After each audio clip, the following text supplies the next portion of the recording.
Prawda jest taka, że na krypto można też dlatego tyle zarobić, że wbrew pozorom jest ono dość trudne. Trafisz jednym strzałem, że możesz nie mieć do końca wiedzy, ale trafisz, zarobisz kupę siana i sobie myślisz, kurwa, ja nie wychodzę z domu, nie pracuję, sobie otworzę shorta longa, siedzę na kanapie, piwko sobie otwieram, a kasa wpada, nie? Bałem się tego jednego telefonu i w końcu on nadszedł. Maciek, a co to jest to futures? I ja mu wtedy mówię, nie stary, to nie jest zakładka dla ciebie.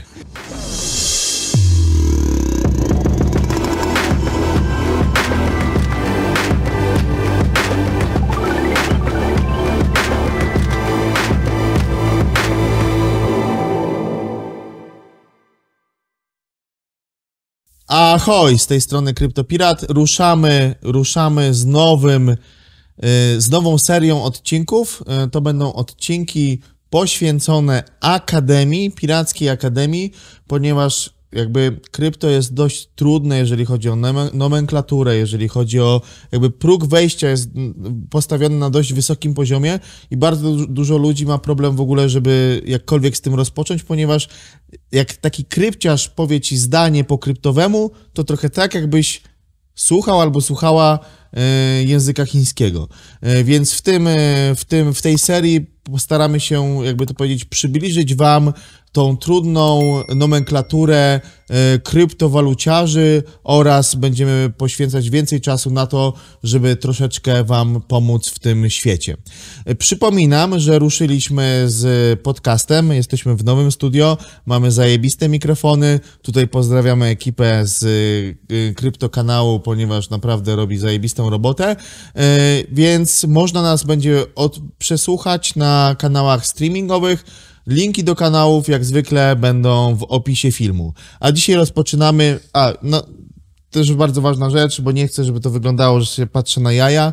Będę wspomagał się telefonem komórkowym, w którym mam zapisane po prostu niektóre sformułowania i dzisiaj mamy taki format gorących krzeseł. Zobaczymy, jak nasz Wawrzyniec poradzi sobie z pytaniami i czy jest tak dobry, jak mu się wydaje, czy jest, jakby to powiedzieć...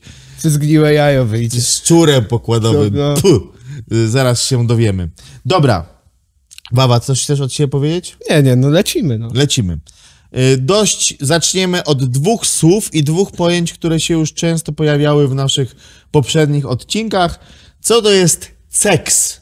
CEX, no to najprościej, no to Binance, Bybit, czyli giełdy, które są zarejestrowane, gdzie możemy normalnie za pomocą karty kupić sobie kryptowaluty i tam tradeować. Tam zazwyczaj jest książka zleceń, tak jak na normalnej giełdzie.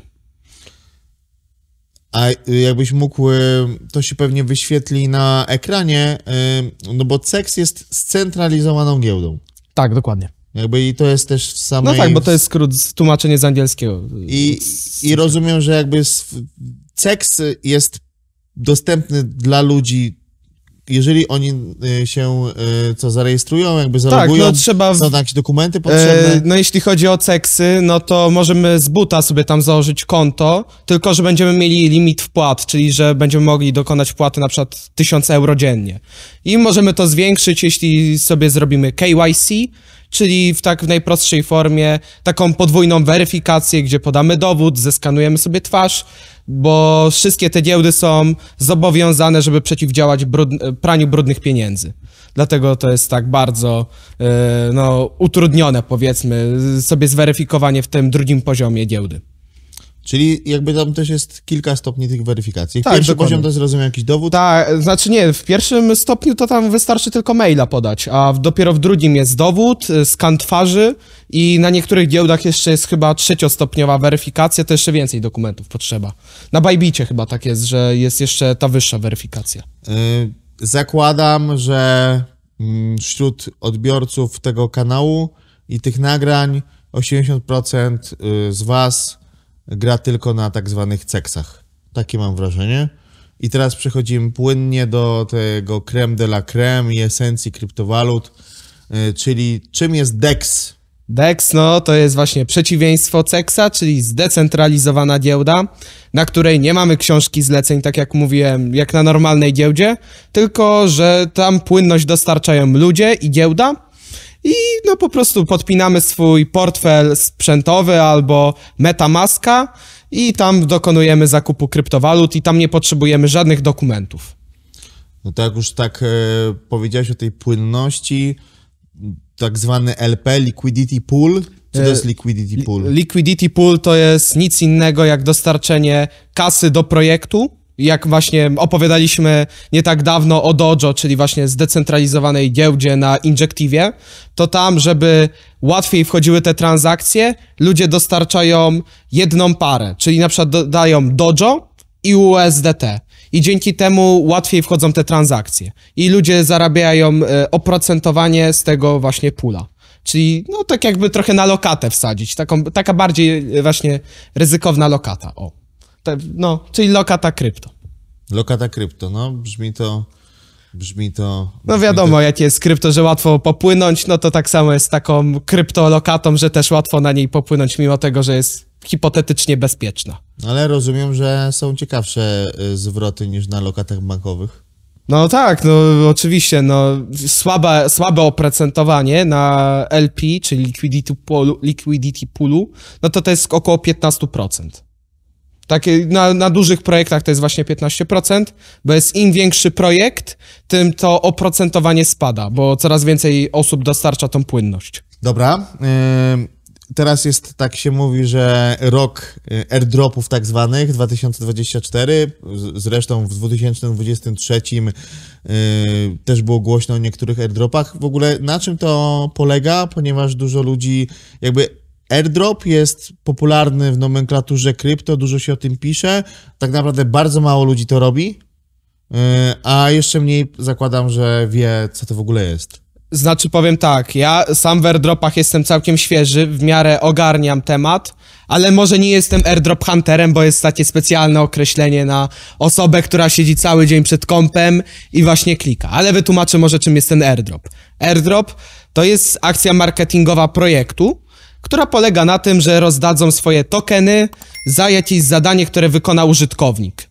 I to właśnie ma służyć temu, że projekt rozda tak naprawdę pieniądze za free, ale dzięki temu przyciągnie do siebie użytkowników. No i właśnie w zeszłym roku mieliśmy Arbitrum, po którym chyba był taki największy wystrzał popularności tych airdropów, bo ludzie dostali bardzo dużo siana i no dużo osób też robiło multi-counting, czyli zakładała po kilka kont metamaskowych i robiła na nich obrót, żeby dostać jeszcze więcej tych coinów. Arbitrum. Czyli jakby spuentowałbyś to tym, że jest to po prostu... Kasa za free, no. No ale kasa za free, rozumiem, no nie ma nic za free, no. Musisz oczywiście, swój czas, jakby... Tak, no airdropy... Też płacisz jednak za transakcje. Tak, ale nie zawsze, ale to też chyba o tym powinniśmy powiedzieć. Ale tak, właśnie z airdropami to jest fajne, że no żeby dobrze zarobić na rynku, no to trzeba mieć jednak trochę kapitału, żeby w to włożyć. Albo się jest jakimś super researcherem jak Barry, no to się zrobi z tym. Barry, no. Jesteś super researcherem? Weź tam pomachaj, że tak. Jest. No właśnie, możemy zrobić ze $100 kilka tysięcy, ale zazwyczaj ludzie, którzy są zieloni, no to tego nie zrobią, a wręcz przeciwnie, popłyną i się zczyszczą do zera. A airdropy właśnie za przepalenie na gas fee, czyli na opłatach transakcyjnych na danym protokole, no zostawiają część tego kapitału, ale mogą w dość bezpieczny sposób bardzo łatwo pomnożyć swój ten kapitał początkowy, który może być bardzo niski. Tak, ale wykonywanie airdropów jest bardzo trudne dla osoby, która jest świeża w krypto, ponieważ szereg procedur, które muszą często one spełnić, nawet zrobienia jakiejś transakcji. I wiesz, gdzie osoby, które wchodzą w krypto, one nie wiedzą nawet, co to jest gas fee. Co to jest gas fee? No to jest opłata transakcyjna. Z angielskiego, no fee to jest... Okej, ale no jakby... No czyli, że jak wysyłacie na Ethereum z portfela A do portfela B, to żeby przesłać te środki, to musicie zostawić część tego Ethereum, powiedzmy, właśnie w ETH. Czyli tak naprawdę jakby ludzie się zastanawiają, czym jest Ether. użyteczność Ethera to jest tak naprawdę używana do transakcji, jakby No to tak, jest do no. opłaty transakcyjnej. Tak na marginesie. No ale wracając do tych airdropów, bo mamy rok airdropów, dlatego o tym mówię, to nie jest proste, ponieważ żeby w ogóle robić airdropy, to ty musisz taki słowniczek, który dzisiaj nagrywamy, to mieć w malutkim paluszku, bo jakby tam często samo jakby spełnienie tych wszystkich wymogów, żeby załapać się na jakiegoś airdropa, to musisz, wiesz, coś zrobić na Twitterze, zrobić jakiegoś bridge'a, co to jest bridge, zaraz o tym powiem. No. Zrobić jakąś opłatę, zrobić jakieś inne, nie chcę powiedzieć pierdoły, ale jakby inne czynności, które sama nomenklatura tych czynności czasami jest taka, że ty to czytasz i mówisz, dobra, to ja jednak tego nie To robię. jednak wrzucę sobie w LP na 15%. No tak. No, Ale właśnie a propos tego, no to rzeczywiście może się to wydawać trudne. Ja sam pamiętam, jak zaczynałem, to ja zaczynałem na początku swoich airdropów, zaczynałem farmić ZK Synca. No to rzeczywiście, że jedno popołudnie musiałem na tym spędzić, żeby to ogarnąć, ale to jakoś łatwo przychodzi, bo się zauważa podobieństwa, jak się już robiło jeden airdrop, to jest zazwyczaj podobne do innego i to jakoś się tak łączy i te się cegiełki układają w głowie i się robi taka wiedza ogólna, więc no nie ma co się przerażać, tylko trzeba to klepać, no. No jak tam nie wyjdzie z tym pierwszym airdropem, no to trzeba już kolejnego, a teraz jest bardzo dużo, pod które można działać, więc... no dobrze, aczkolwiek ty jednak, dlatego tak to męczę, bo mówisz to jednak z perspektywy osoby, która no zna się w miarę na krypto, przynajmniej tak uważam, więc dla ciebie to było jedno popołudnie, a dla osoby, która jest totalnie zielona, to może być... No tak, no ale no pain, no gain, no. Okej, no w sumie racja.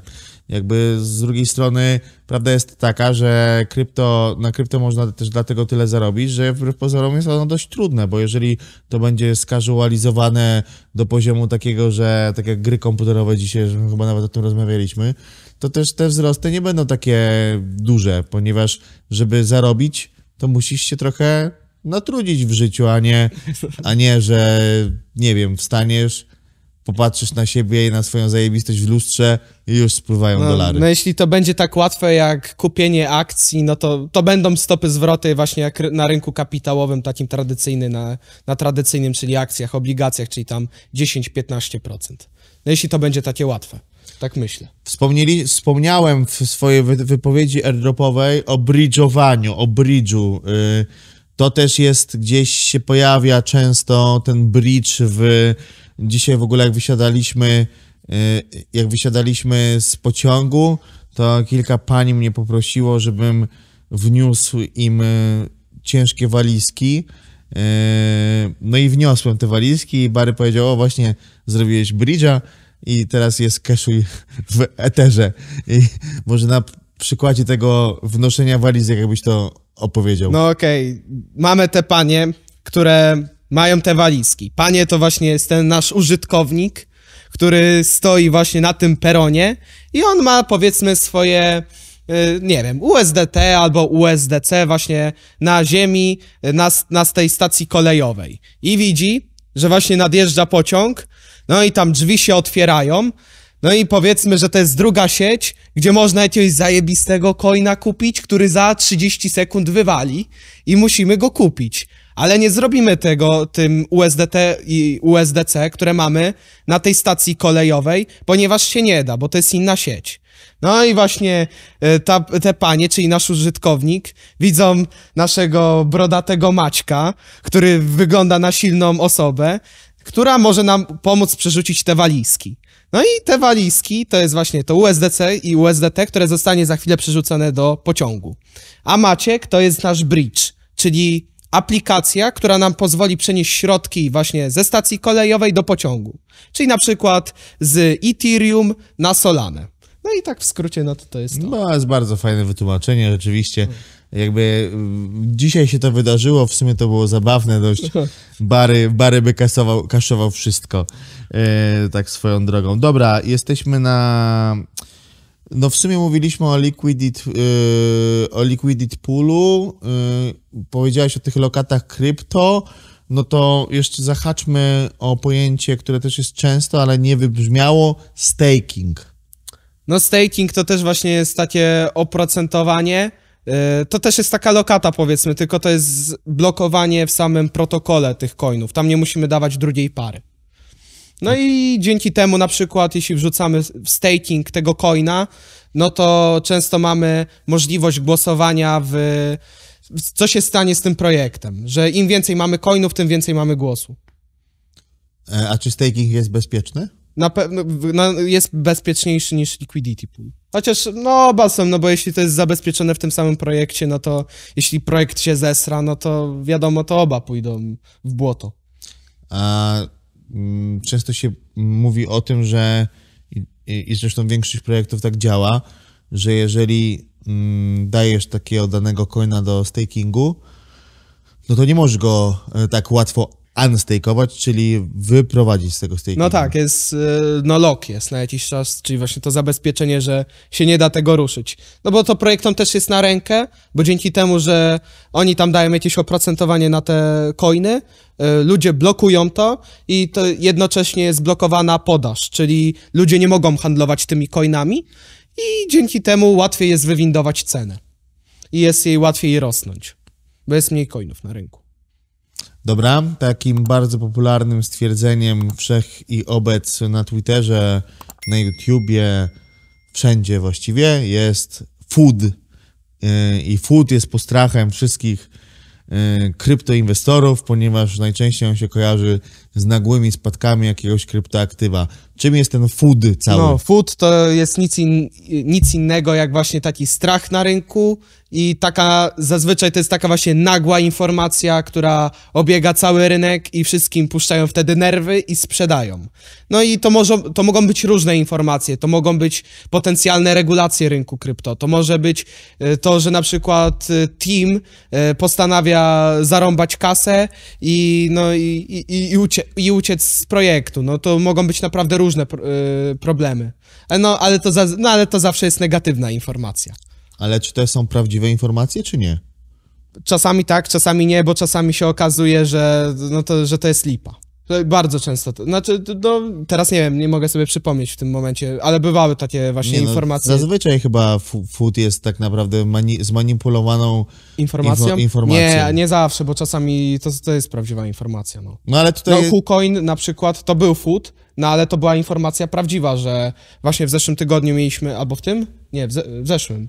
Nie wiem, wkurwiłem się, przepraszam, bo nagle widzę, że jest jakaś spirala strachu na tego KuCoina, właściwie tak naprawdę nic złego się KuCoin to właśnie jest CEX, czyli scentralizowana Tak, ale nic złego się tak naprawdę nie wydarzyło, jakby po prostu gdzieś tam jest walka o wpływy i ludzie sami generują tą spiralę strachu i przecież to jest oczywiste, że jeżeli to jest każdy bank, wszystko. Jeżeli nagle jest informacja, że załóżmy mBank jest niewypłacalny, jest tam koniec świata i my wszyscy pójdziemy do bankomatów, zaczniemy wypłacać te środki, to wtedy on naprawdę może być niewypłacalny. Przecież żaden bank na świecie nie ma środków, które są na naszych kontach, bo jakby on miał to wypłacić w danej sekundzie, to nie ma banku. I to jest... No tak, ale z drugiej strony informacja była raczej prawdziwa, bo sam KuCoin nie zanegował samej informacji, bo tam rozbijało się wszystko o to, że Stany Zjednoczone że wyprowadziły proces przeciwko właśnie właścicielom KuCoina, albo oskarżyli ich o właśnie jakieś tam manipulacje finansowe. No ale to nie oskarżają kurwa wszystkich, za przeproszeniem. No tak, zazwyczaj to jest, tak. Najczęściej to jest manipulacja właśnie ceny i doprowadzenie do paniki. Do paniki, no. No bo na panice się łatwo kasę robi. No i na przykład ja obserwowałem ostatnio na Q&A opowiadaliśmy o swoich osobach, które obserwujemy i tak dalej. I obserwuję takiego jednego typa i jak on zareagował na na tą całą sprawę związaną z KuCoinem i zaczął pisać jakby w strachu o tym KuCoinie, to zrobiłem unfollow i mówię, spieprzaj dziadu, jakby jak panikujesz na podstawie jakichś, nie wiem, tam informacji, to nie będę cię obserwował, bo jak już, wiesz, płyniesz tym nurtem spirali strachu, a media z tego żyją i te konta z tego żyją, bo to się lepiej klika, to sobie myślę, w dupie cię mam. No, ale on to też ma całkiem spore konto, no chyba 20K, o ile No dobrze tak, ale pamiętam, zaskoczyło mnie to, że wiesz, że jakby przetwarza food. No ale tak, to dziwne, bo ten ziomek jest w miarę ogarnięty, a no cóż. No dobrze, to jak jesteśmy przy tym foodzie, to Drainer. Drainer, no to częsta pułapka. Drainer, no to jest, no z angielskiego osuszacz, czyli no sobie scrollujecie Twittera, scrollujecie i nagle patrzycie, jest reklama, żeby odebrać darmowego airdropa, a wiadomo, w życiu nie ma darmowych obiadów, no ale ktoś niedoświadczony mógłby pomyśleć, że są, kliknie sobie w tego darmowego airdropa. Połączy portfel pewnie? Tak, połączy sobie MetaMaska właśnie ze super stroną i nagle nie dostaje tego zajebistego airdropa, na którym miał zarobić kupę siana, a patrzy, że nie ma żadnych środków. I to jest właśnie Drainer, czyli aplikacja tak napisana, że kiedy się z nią połączysz, to ci wyciąga całe siano z portfela. Byłeś zdrainowany? Nie. No ja też na szczęście. Nie, wolałbym nie być. Ale tutaj moja taka sugestia dla osób, które są w krypto nowe, żeby jak macie MetaMaska albo jakiś inny portfel, na przykład, nie wiem, Kepler, który obsługuje bardziej ekosystem Kosmos, to żeby na jednym portfelu, żebyście nie mieli wszystkich swoich środków, najlepiej mieć to porozbijane i też uważajcie, to jest tak ode mnie, z portfelem na telefonie, ponieważ jakby telefon często może zgrać aparatem jakiś kod QR, jakąś coś, co się połączy z waszym portfelem i może narobić wiele szkód. Najlepiej zdecydowanie robić wszystkie transakcje na komputerze, nie przez sieć jakieś tam w hotelu, tylko przez swój internet, przez swoją sieć i minimalizujemy ryzyko tutaj do zera. No nie da się do zera, ale przynajmniej do jak najmniejszego pułapu, I poziomu. jeszcze taka ode mnie właśnie porada bezpieczeństwa, no to jest ostatnio częste właśnie, że właśnie Lewicza, którego zresztą pozdrawiamy, no zdrainowali chyba na $50,000, bo właśnie się tam do niego odezwał gość na Twitterze, że ma tam projekt i to jest gra i żeby sobie potestował, pograł trochę, no i tam zainstalował tą gierkę, którą mu wysłał, no zostawił laptopa czy tam komputer, no i tam wrócił po chwili do kompa i patrzy, że nagle ktoś mu drainuje wszystkie konta. No i się okazało, że właśnie aplikacja miała wgranego drainera, który no zaczął czyścić mu konta. No i też widziałem na Twitterze tam kilka wpisów różnych ludzi, niekoniecznie z Polski, że właśnie też mieli propozycję, żeby właśnie zainstalować sobie gierkę, popykać, no i też ich zdrainowali, więc no ja tam się wystrzegam cokolwiek, żeby instalować z krypto związanego na komputerze. Ale a propos airdropów, ja w końcu tego nie zrobiłem, bo właśnie nawiążę do tego, że też nie chcę instalować nic, co wchodzi ci w procesy. Teraz jest ten taki airdrop, ten Grass, no który tak. jest wtyczką.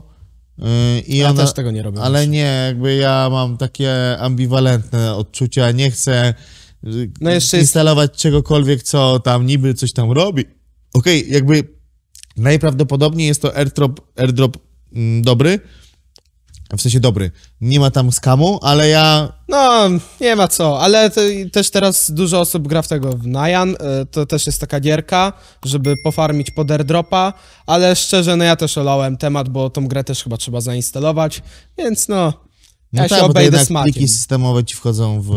Tak, no zezwalasz, żeby tam modyfikowało, nie? Tak. Przy instalacji. No, także... Także słuchajcie, wystrzegajcie się tak zwanych drainerów i życzymy tutaj, żebyście na nich nigdy nie natrafiacie na nich cały czas na Twitterze. No to kurde, no to jeśli nie macie premium, to jest co trzeci post, to jest reklama z jakimś drainerem, nie? Więc... I na Telegramie zresztą też tak jest, że często jak dochodzicie do jakiegoś kanału, na przykład, nie wiem, Solana Members przykładowo, to nagle, kurwa, ktoś do was napisze 3 godziny później: Yo man, I am from Solana team, bla bla bla bla bla. No to wystrzegam się odpisywania takim osobom. No, dokładnie. Dobra, takie też częste słowo też jest takie bardzo chwytliwe, ponieważ nawiązuje do domu mody Dior. Dior, no to do your own research. No, czyli po prostu, jeśli oglądacie Twittera albo oglądacie nas i właśnie mówimy o jakimś zajebistym projekcie, to właśnie nalegam, żeby też samemu zrobić własny research, a nie polegać tylko na tym, że ktoś coś powiedział. Mimo tego, że możecie na tym zarobić. No to jest tyle, no to jest taka właśnie wstawka, że no żeby pamiętać, żeby rzeczywiście researchować te projekty, a nie wchodzić jak, no nie wiem do czego to przyrównać. Do owcy Bo na może się wtedy zrobić róg. I co to jest róg? Róg, no to jest właśnie, wchodzicie, jesteście właśnie, teraz ostatnio są bardzo modne właśnie memy na Solanie, wiele osób to rozgrywa, jakieś tam shitcoiny. No i tam projekt sobie działa, powiedzmy, tam ma jakiś market cap kilka milionów, kupujecie tego coina i po jakimś czasie się okazuje, że projekt zawinął kasę, spieprzył, no i to jest tyle i to jest róg. Czyli wywalenie w ludzi. Wyciągnięcie hajsu z projektu. No. I zablokowanie swojego numeru telefonu dla kolegów i koleżanek.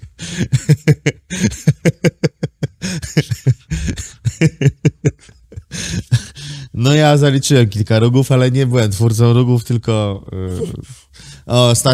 ostatnio to nie był róg, ale sprytnie stworzony kontrakt. Znalazłem coina na kapitalizacji tam ze $120,000. Mówię, kurde, dobrze to wygląda, ładuje się. Tylko nie przeczytałem w kontrakcie, że podatek ze sprzedaży to jest 95%. No to... No, ale to też możemy wyjaśnić, zajebistego trade'a. Właśnie możemy też wyjaśnić, o co chodzi z tym. No, tak, bo na scentralizowanej giełdzie, albo na jakiejkolwiek giełdzie, czy to będzie giełda GPW, czy Nasdaq, czy no nie wiem, DAX, no to tam macie prowizję od sprzedaży i kupna i to tam jest jakiś tam ułamek procenta od transakcji. To jest spread? Nie, no spread to jest różnica pomiędzy kupnem a sprzedażą. Okej. A właśnie, no i to jest właśnie prowizja na giełdzie tam scentralizowanej. Ale również mamy właśnie na DEX-ie tax, czyli podatek od sprzedaży. Czyli oprócz samej prowizji tam giełdowej, to jeszcze macie właśnie tax nałożony przez sam projekt. No i tam może być, nie wiem, 5%, który posłuży temu, że projekt będzie skupował swoje coiny, przez to cena będzie szła do góry. No a tutaj właśnie był 95%, więc ile byście nie zarobili, to raczej wyjdziecie na minus, bo no, jest taki duży podatek.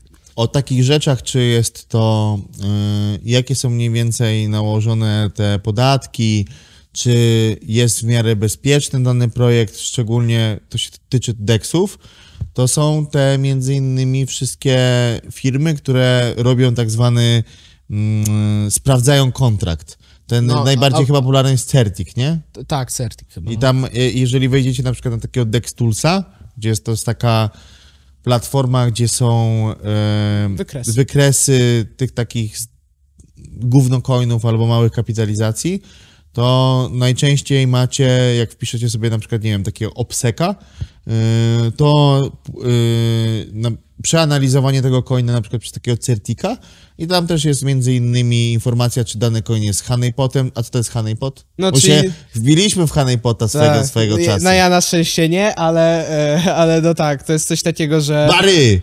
Zapamiętałem tego honeypota. No, że możecie kupić, ale nie możecie sprzedać, no. Zajebiście szło. No, normalnie rozgrywaliśmy to, ale leci.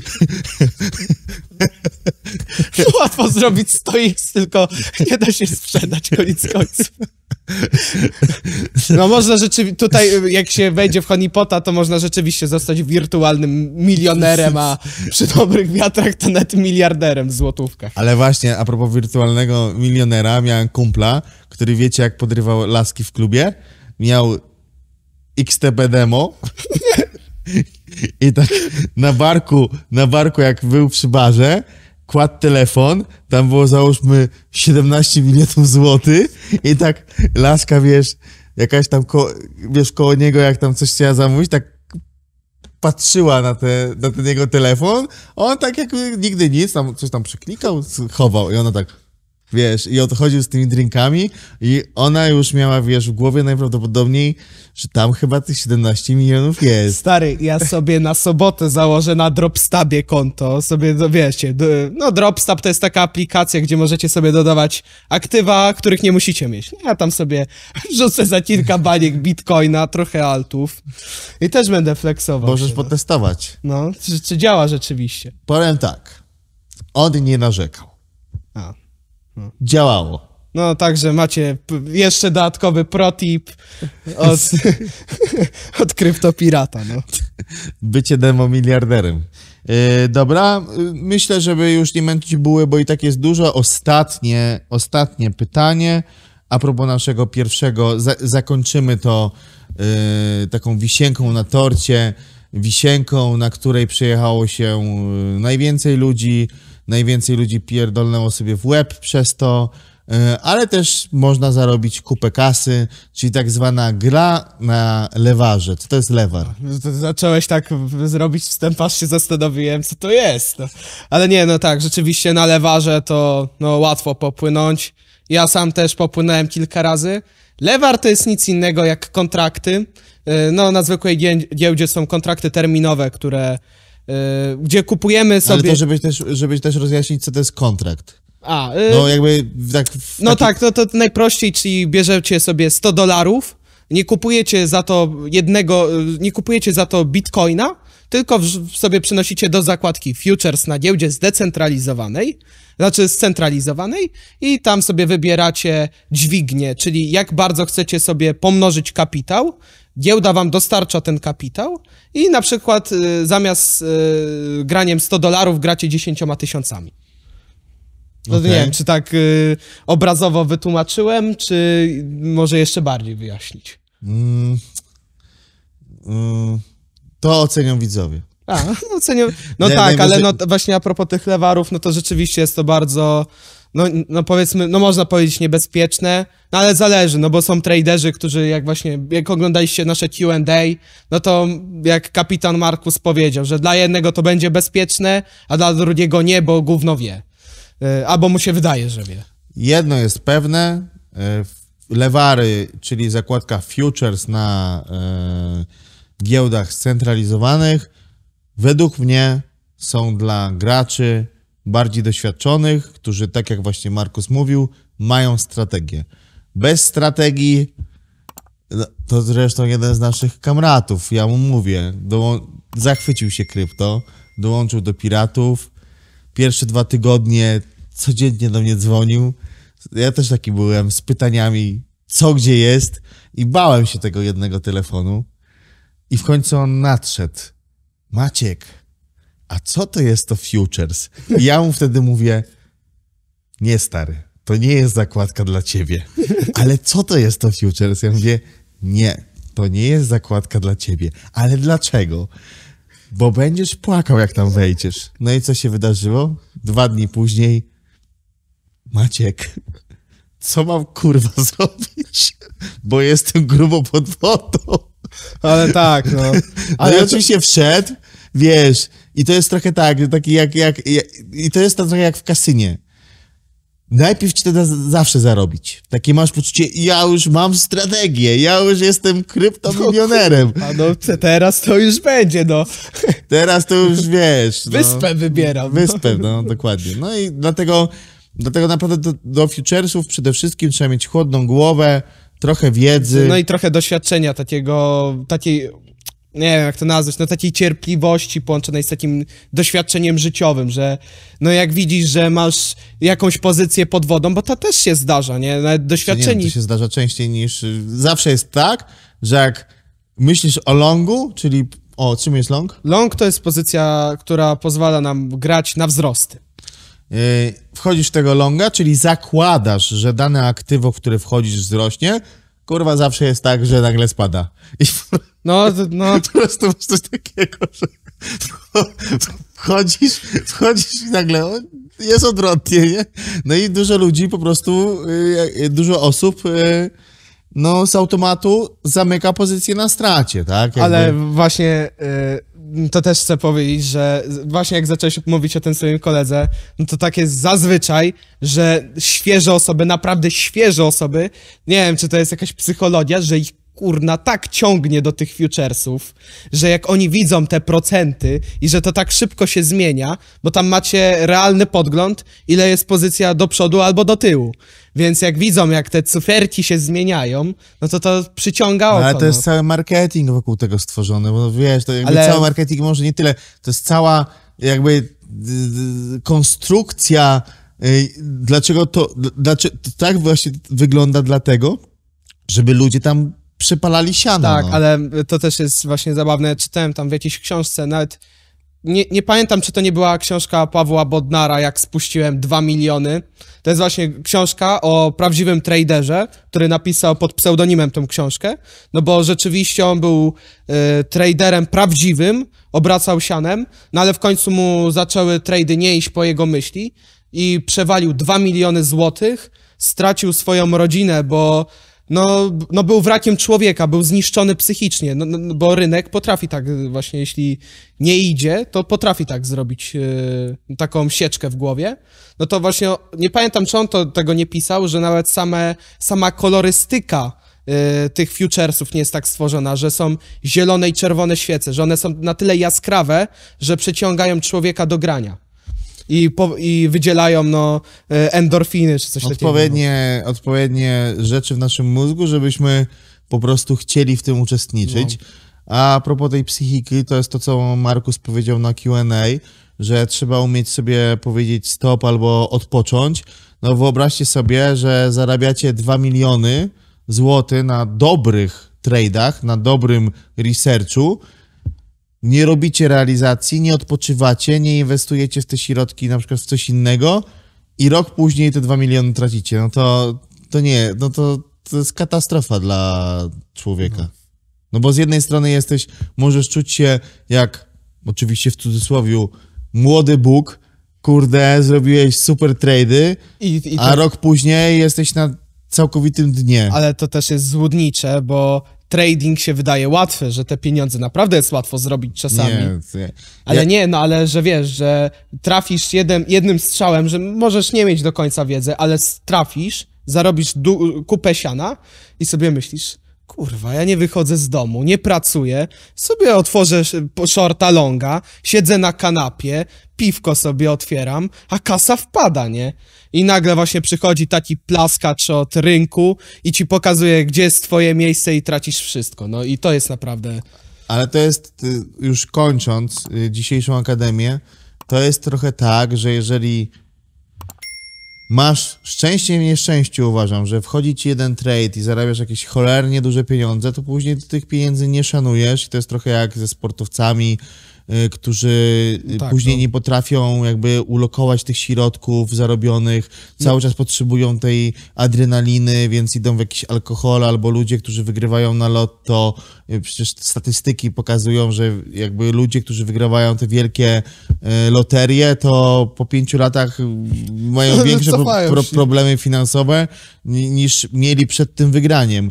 I ja tylko powiem o sobie, jak już się zrealizuję i zrobię to, co sobie założyłem, a wiem, że to zrobię, to jakby mi ktoś powiedział, że to były łatwe zarobione pieniądze, no nie zrobię tego oczywiście, ale to sobie naprawdę będę myślał, jak właśnie mu z Baśki wyłamuję wszystkie zęby, bo to były jedne z najtrudniej zarobionych pieniędzy. Nie no, ja tak samo, no rynek to jest mega ciężka gra, ale może tworzyć... Zobaczcie, jak ja wyglądam. Jak ja wyglądam. Zrelaksowanego człowieka. Ale nie no, ale może tworzyć A złudzenie tego. Barego to nawet już... No już wywaliło z buta.